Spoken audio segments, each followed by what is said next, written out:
semuanya, jumpa kembali dengan saya di channel Gudang IT. Oke, di video kali ini saya akan coba bagikan tutorial bagaimana cara menyimpan hasil screenshot ataupun tangkapan layar ke clipboard di HP Samsung ya. Sebelum lanjut ke tutorialnya, teman-teman juga bisa tonton video saya lainnya, yaitu tutorial bagaimana cara melihat log panggilan yang sudah terhapus di HP Android. Dan untuk videonya, kalian bisa tonton klik di pojok kanan atas ini. Oke, sekarang langsung aja kita masuk ke videonya. Jadi di HP Samsung, ketika kita melakukan screenshot ataupun tangkap layar, hasil screenshotnya itu bisa kita simpan ke clipboard ya teman-teman, yang nantinya kita bisa gunakan kembali ataupun kita bisa tempelkan kembali pada file ataupun pesan teks ya teman-teman. Jadi caranya, langkah pertama, kalian buka aja menu setting atau pengaturan di HP Samsungnya. Selanjutnya di halaman pengaturan, kita scroll aja ke bawah. Kita cari menu manajemen umumnya. Nah, di sini ya, kita klik manajemen umum.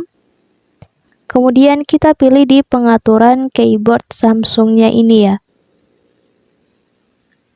Dan di sini kita scroll lagi ke bawah sampai di bagian simpan tangkapan layar ke clipboard ini ya.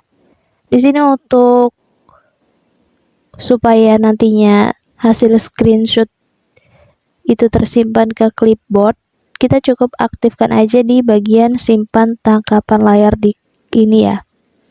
Kita klik atau kita tap aja. Kalau sudah seperti ini, kita bisa kembali, dan ketika kita melakukan tangkap layar atau screenshot seperti ini, nah, maka otomatis nanti hasil screenshot ini akan tersimpan ke clipboard pada HP Samsung kita. Sebagai contoh, saya akan coba buka keyboardnya ya teman-teman. Saya akan coba cek apakah hasil tangkap layar ataupun screenshotnya tadi benar-benar tersimpan ya di clipboardnya.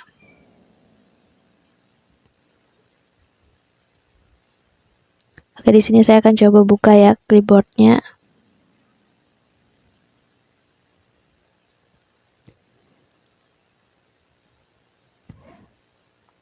Nah, teman-teman bisa lihat ya di sini.